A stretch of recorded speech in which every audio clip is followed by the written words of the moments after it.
So, hello children, you have studied structure of DNA and RNA in detail in the previous lectures. Now the next that part of this chapter 6 is the DNA replication. As you know, before undergoing cell division, a cell first doubles its DNA amount, and the process by which the amount of DNA is doubled is called as replication, means formation of the copy of a DNA. This is the DNA replication. It occurs during the S phase of the cell cycle, and DNA is the only molecule which has power of self replication. The replication is most important process in this world for the sustenance and the survival of life. So, let me see the process, okay, of this replication of DNA. So, what is replication of DNA? It is the process by which DNA produces the exact copies of the original DNA.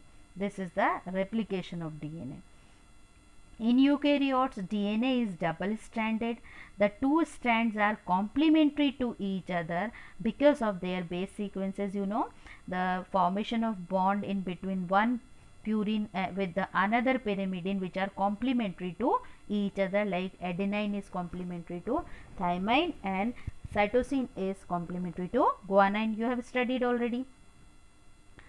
Now here that semi-conservative nature of DNA replication is explained by this scientist. It is the most common method of DNA replication, and Watson and Crick, they suggested that the DNA replication is the semi-conservative. How semi-conservative? Means during replication half of the parental DNA remains conserved and only one half is newly synthesized. That is why this method is known as semi-conservative method of DNA replication. It takes place in the nucleus where the DNA is present. This process takes place in the S phase of the cell cycle, and deoxyribose nucleotides needed for the formation of new DNA strands, they are present in the nucleoplasm. Nucleoplasm, that is the fluid present in the nucleus. Now, we will see here what happens at the time of replication. So, at the time of replication, two strands of DNA separates with the help of enzyme helicase. You can see here, this is the DNA. This DNA is separated into its two strands, means its two strands are separated with the help of helicase enzyme. Each separated polynucleotide strand, now it is known as the template. What is called?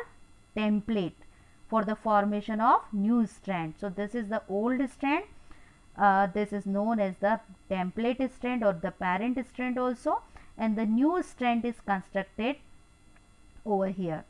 So, a new strand is constructed on each old strand by following Chargaff's rule. You know, Chargaff's rule is there where the this amount of adenine and thymine as well as cytosine and guanine is always equal. Chargaff's rule you have studied already. So, this rule is followed. One more thing here, students will discuss that two exactly identical double stranded DNA molecule are formed here because complementary base pairing is there. Due to that, exactly identical double stranded DNA molecules are formed. So, newly formed DNA molecule is this one, you can see in the diagram, and this is the old strand. This is the complete DNA.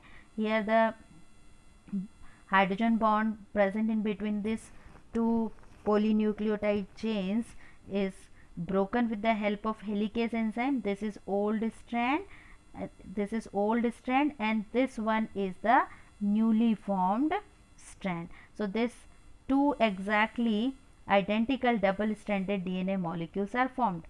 In each new DNA molecule, one strand is old, as I said you, while the other is newly formed. This is old one, means the parental DNA, and this is the newly formed DNA. So Watson and Crick described this method as the semi-conservative replication. So understood, children? This is semi-conservative nature of the replication. Now this semi-conservative nature of replication, DNA replication, was proposed by Watson and Crick in 1953 and was first experimentally proved by Matthew Meselson and Franklin Stone. So let me see what experiments were done by Meselson and Stone. So semi-conservative nature of Matthew Meselson and Franklin Stone, what they did. This Matthew Meselson and Franklin Stone in 1958, they made use of heavy nitrogen isotope, that is N15 isotope, for determining the semi-conservative nature of DNA replication. Heavy isotope of nitrogen, that is N15, and the DNA containing N15 is heavier than the normal DNA with the nitrogen 14, that is N14. So easily distinguishable by the centrifugation in cesium chloride density gradient. And one more thing here, you see that the N15 is not radioactive. It is a heavy isotope of nitrogen, but it is not radioactive. It can be distinguished from N14 on the basis of different densities. So understood, children? Now what they did in the experiment? In the experiment, they grew E. coli, that is Escherichia coli, on the N15 ammonium chloride culture medium, the ammonium chloride in which the heavy nitrogen was used, that is N15. So this N15 ammonium chloride culture medium was used to grow the E. coli. N15 is the heavy isotope of the nitrogen. Now this is done for many generations. The culture of this E. coli bacterium is done for many generations.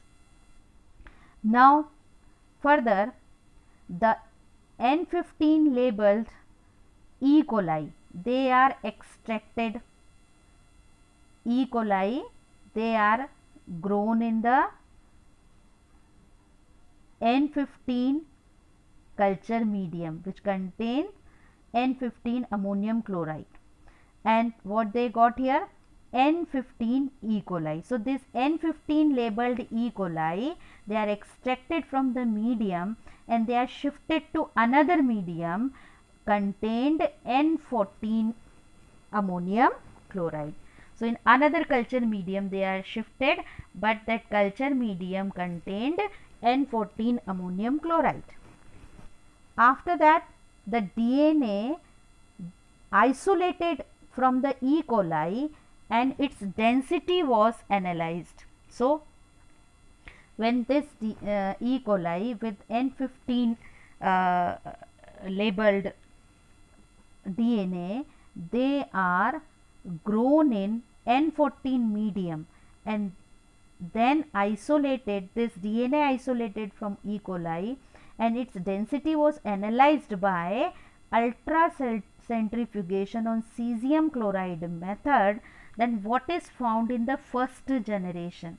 Okay, so here N15 strands of the E. coli are obtained in the parent generation. These bacteria shifted to the N14 ammonium chloride culture medium, and then after these are extracted, these bacteria are extracted and this DNA extracted, they subjected to the cesium chloride density gradient centrifugation.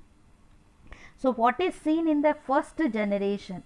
So after first division cycle, one strand of the DNA was labeled with nitrogen 14 and other with the nitrogen 15. So in the first that culture the DNA was hybrid, means intermediate type of DNA was observed in the E. coli. Now at the second division cycle, the cycle went continue, and at the second division cycle further what they found that one molecule was containing N14 strands while other was still hybrid. So they obtained this hybrid DNA in the next generation also. So after next generation, equal amount of light DNA and hybrid DNA were obtained. This is the light DNA with the N14, and these are the hybrid DNA with N14 and N15 both. And these findings clearly revealed that DNA replication is semi-conservative. So understood, children? We'll see it again through this diagram, that N15 DNA thus is created. How it is there? By keeping E. coli in the, or by growing the E. coli in the culture medium containing heavy isotope of nitrogen, that is N15 ammonium chloride. And this N15 labeled E. coli, it is shifted to the another medium which contained N14, and then the DNA was isolated from E. coli and its density was analyzed by ultracentrifugation on a cesium chloride gradient. What was found in the generation 1 or in the first cycle? That one DNA strand was labeled with N14 and other with the N15. So hybrid DNA was obtained. Now this experiment, means this process was continued, and in the second division cycle again the equal amount of the DNA, equal amount means the light DNA and heavy, this hybrid DNA, both were obtained in the equal amount. You can see this is the light DNA with the N14 and this is the hybrid DNA with N14 and N15 both. So these findings revealed that the DNA replication is the semi-conservative nature, is of semi-conservative nature. Now we'll come to the mechanism of DNA replication. So the process of DNA replication take place by number of substances, enzymes and proteins. So we'll understand the use of all these substances and enzyme, mainly the role of enzyme. Substance, you know, that is deoxyribonucleotides are needed to form that new strand of DNA, and the enzymes which are used during DNA replication, they are DNA helicase, DNA polymerase, third, 2 and 1, RNA primase enzyme, DNA ligase enzyme, DNA gyrase or topoisomerase enzyme. I will explain you here the use of these enzymes. So first we will see here the DNA helicase. DNA helicase is the enzyme which is used to separate the two strands of DNA. Just now I explained you how the two strands of DNA, they separate and they form the replication fork. So DNA helicase is used to separate the two DNA strand by cutting the hydrogen bond between the corresponding nucleotides, and here energy is required in the form of ATP to break the strands apart. Now next we will come to the DNA polymerase. It is most important enzyme and it is the main polymerizing enzyme which polymerizes DNA nucleotide to form the DNA strand, and mainly here this is the DNA polymerase 3. Now we will come to the RNA polymerase, RNA primase. This is an enzyme which is used for synthesis of RNA primers, and it is a DNA dependent RNA polymerase enzyme used to synthesize the RNA primers. What are RNA primers and what is the use of this primer, we will see in the next part of it.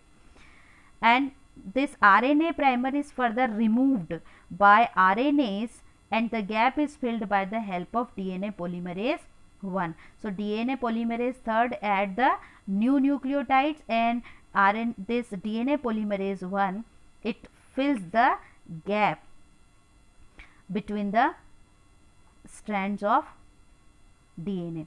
Now the DNA ligase is the enzyme. It catalyzes the formation of phosphodiester bond in between the nucleotides during proofreading. So its that function is to ligate or to join the nucleotides. It can also fill in the unattached gaps also, which are left when the RNA primer is removed. So this is DNA ligase. Now DNA gyrase or topoisomerase, what is the role of this enzyme? It is responsible for removing the coiling tension in the DNA molecule. As the DNA molecule separates here, so it can again join together these two DNA strands. So it actually removes this tension, coiling tension.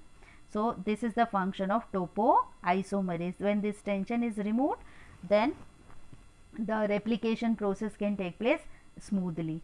The next is the protein SSB, single strand binding protein.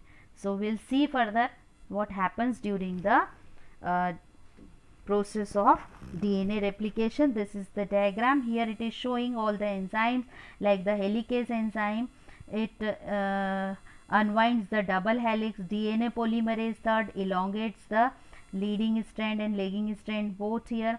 DNA polymerase third, that add the nucleotides to the strand of the new DNA. RNA primase is there. Its role is to make the RNA primer.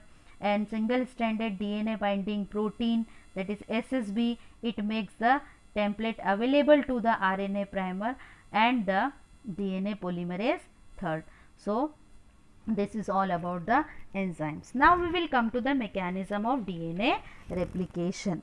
So here, mechanism of DNA replication, it starts at the specific point of the DNA, and that point is known as point of ORI or point of origin. So the point from where replication starts, this is the point of ORI or point of origin. At origin, DNA strand unwinds by breaking hydrogen bonds with the help of enzyme DNA helicases. Already I explained you. So first, unwinding of the two DNA strand with the help of DNA helicases. First here point of ORI, point of origin. Second, unwinding of the strand with the help of DNA helicases. At the point of separation, it appears like a fork or Y shape. It is called as the replication fork. I will show you here. Here the two DNA strands are there, and they are separated with the help of helicase enzyme, and then it forms that this fork like structure, or this is the known as the replication fork. Each old DNA strand here acts as a template strand for the synthesis of new strand. So parent strand is the template one. SSB protein attaches to the unwinded strand and prevents rejoining. So unwinded strand cannot join together due to the presence of SSB protein. Since the DNA is the coiled structure, the separated strands have coiling tension, and removal of this tension is necessary for the replication process. So this tension is removed by the enzyme topoisomerases. Just now I explained you. And this enzyme can cut the DNA to release the coil tension and can reseal also the cut parts of the DNA again. So these enzymes are the topoisomerases because they change the topography, shape of the DNA molecules from coiled to uncoiled. And DNA gyrase is also a topoisomerase type of enzyme, helps in the removal of coiling tension. So understood children, this unwinding is kept continuously for the longer time for DNA replication with the help of topoisomerase, which remove this tension, and SSB proteins which attaches to the unwind strand and further prevent their rejoining. So this is the role of topoisomerase and the SSB protein. Now the synthesis of new DNA strand on old DNA strand takes place by the enzyme DNA polymerase III. I explained you already. It adds new nucleotide through complementary base pairing. So let me see here in the diagram. This is the DNA strand. Separation has taken place with the help of helicase enzyme, and here the tension arises there due to the coiling of the two strands. This is removed, this coiling tension. For the replication process it is necessary, so it is done with the help of topoisomerase and the binding of the SSB protein, which further prevents the binding of this DNA strands. Now next point is there, that here each of the strand, this you can see this blue line, this strand is the template strand. This acts as a template or a master copy for the synthesis of new strand. Now further we will see how the process starts here. So the enzyme which is responsible for the formation of new strand polynucleotide chain is the DNA polymerase III. This DNA polymerase III, it is it always synthesize new strand in 5 prime 3 prime direction.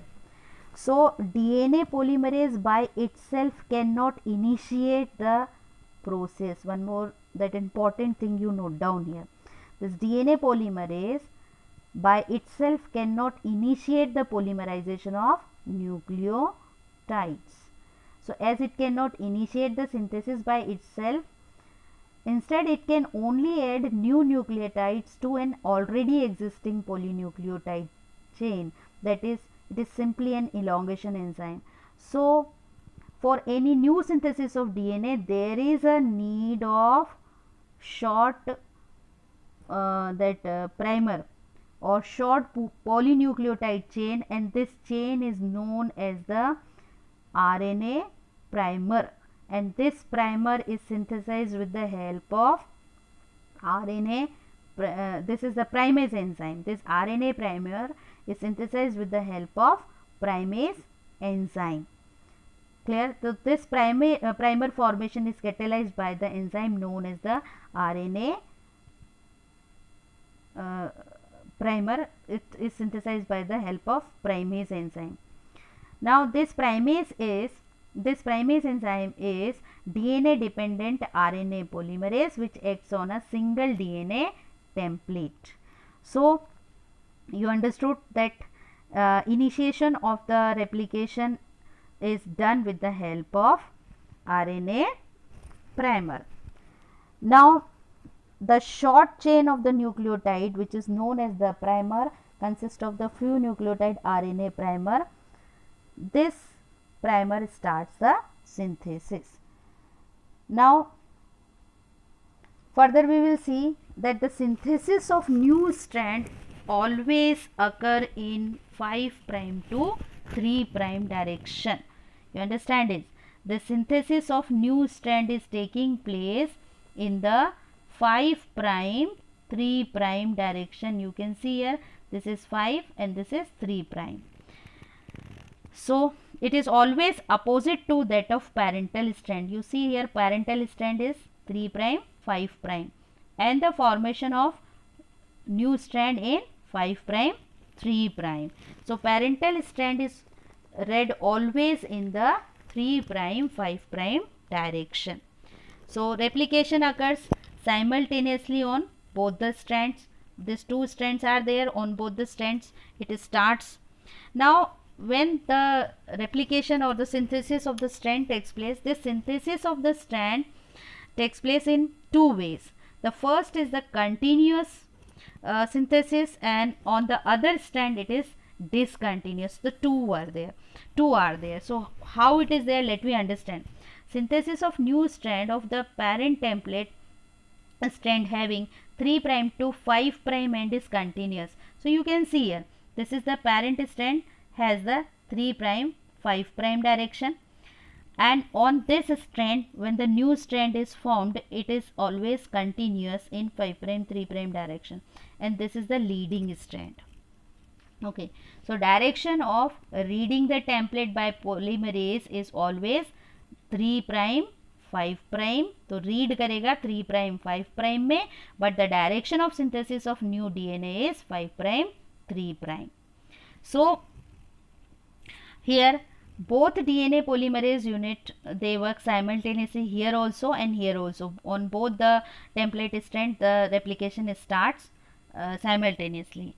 Now since both these two template strands, they are in opposite direction, this is of 3 prime 5 prime and this is 5 prime 3 prime. So one DNA polymerase unit starts here to face the DNA strand in the correct direction, that is 3 prime 5 prime, because read करेगा 3 prime 5 prime में, and carry synthesis होगा 5 prime 3 prime direction में. So the carry synthesis in 5 prime 3 prime direction without interruption. So this strand is known as the leading strand. Understood children, why and how? This is leading strand and synthesis on the leading strand is continuous. But the problem arises on the second strand, on other strand, this template strand. Here the other a DNA polymerase unit, it faces the second strand in wrong direction because its direction is 5 prime 3 prime, and the formation of the strand takes place here in the that 5 prime 3 prime it from, but it starts from here 5 prime 3 prime. So the other DNA polymerase unit faces the second strand in the wrong direction because direction is the 5 prime 3 prime and it requires 3 prime 5 prime. So this is the problem here. So the DNA polymerase cannot read the template in 5 prime 3 prime. So what happens here, that we know that the DNA polymerase can read the template only in 3 prime 5 prime. So the reading on the second parental strand of the DNA is possible when the reading and synthesis occur in the form of short segments. So it starts from the point of this replication fork. So DNA polymerase here stops at a point and adds new nucleotides in 5 prime 3 prime direction. This is 5 prime 3 prime direction of the DNA polymerase. So understood children, what happens, that the DNA polymerase can read the template in 3 prime 5 prime direction, but here at this strand, the template strand is 5 prime 3 prime. So the reading on the second parental strand of DNA possible when reading and synthesis occur in the short segments. तो क्या होगा, इस strand पर, इस template strand पर जो नया strand बनेगा DNA strand, that will be in the short form.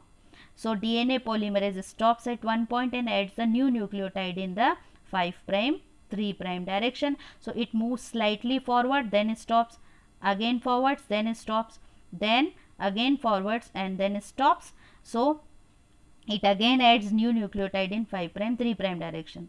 So it further moves slightly forward and stops and add new nucleotide.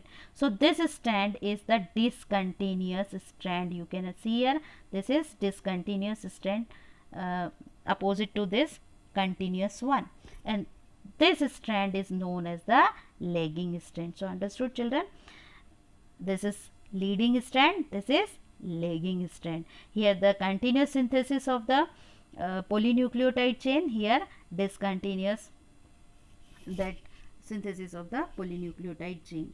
Now here we will see that the short segments which are synthesized at the lagging strand, they are termed as the Okazaki segments. You see here, these are the Okazaki segments. These Okazaki segments later on joined by the DNA ligase enzyme. So these short segments are attached together with the help of DNA ligase enzyme. And Okazaki fragments, this in prokaryotes, they are about 1000 to 1500 nucleotides long, but in eukaryotes they are shorter, only 150 nucleotides, they are this much long. So understood. that leading strand, lagging strand, continuous synthesis and discontinuous synthesis of the nucleotide chain on other strand. So this is all about the synthesis of new strand on both the strands. Now we will see here, as DNA polymerase third continues the synthesis of Okazaki fragment in 5' to 3' direction, and at the end RNA primers are replaced by deoxyribonucleotides with the help of enzyme RNA polymerase 1. So students, here one more thing you understand, that at this leading strand only one RNA primer is needed, okay, but here many strands are formed, means short forms of the DNA strands are there. So here that RNA primers are also many. Here only one RNA primer is needed, here many RNA primer are needed. So at the end RNA primers, they are replaced by the deoxyribonucleotides with the help of enzyme DNA polymerase 1. And the Okazaki fragments joined together with the help of DNA ligase, I explained you. And DNA polymerase 2 once again checks and repairs the error occurred in the new strand. So it does the proofreading. Now we will see again the difference between the leading strand and the lagging strand. Leading strand is anti-parallel to lagging. Lagging strand anti-parallel to the leading strand. Leading strand is made in continuous fashion. You know, it is made in continuous fashion, and lagging strand is made in fragments. Okazaki fragments we have seen. Why Okazaki it is there? Because it is that phenomenon. This is described by Tsuneko Okazaki, that is the scientist name Tsuneko Okazaki. That is why they are known as the Okazaki fragments. In leading strand, nucleotides added in 5' to 3' direction towards the replication fork. You can see here, towards the replication fork. And in the lagging strand, nucleotides are added in 5', 3' direction away from the replication fork. Here only one RNA primer is needed in leading strand, while here several RNA primer are added, one at the beginning of each Okazaki fragment. So hope you understood it well. Now this is the diagram showing the semi-conservative DNA replication. I will summarize. This is the DNA strand, double helix form, and the separation of this DNA strand takes place here with the help of helicase enzyme, formation of the replication fork, and each separate strand of the DNA, it works as the parent DNA or the template DNA, and the new strand of DNA synthesized on each template DNA. One of that strand here is known as the leading strand, where the continuous synthesis of the daughter strand takes place, while the other is the lagging strand, on which the new strand of DNA is formed in short pieces, and these pieces are known as fragments, are known as Okazaki fragments. And here the enzyme which is needed to add this a nucleotide to form the new strand, this is DNA polymerase. But to initiate the process, here RNA primer is needed, and RNA primer is formed with the help of primase enzyme, and in this manner new strand is formed on both the template strand simultaneously. Two new strands are formed, and here the Okazaki segments, they are fragments, they are aided or ligated with the help of DNA ligase enzyme. So this is the process of replication. Now we'll see the special features of the eukaryotic replication. So in eukaryotic replication, we see the multiple sites of origin of DNA replication. So in eukaryotic DNA, multiple means many sites of origin. You can see here there are many sites of origin on a strand of DNA, and each replication site is known as the replicon. Understood? Next is that DNA synthesis in eukaryotes is bidirectional, means replication in eukaryotic DNA proceeds in both the direction at the point of origin simultaneously. You can see here the point of origin, but it takes place in both the direction, uh, in this direction also and in this direction also. So it takes place in both the directions of the point of origin. Therefore, per replication bubble, two replication units are active. This is one bubble, but here two units are active. Here two replication units, means in this direction also replication is taking place, in this direction also replication takes place. The next is their reinitiation within the same cycle is prevented. Though there are multiple origin sites in the eukaryotes, the cell must ensure that no initiation site is used more than once in each cycle.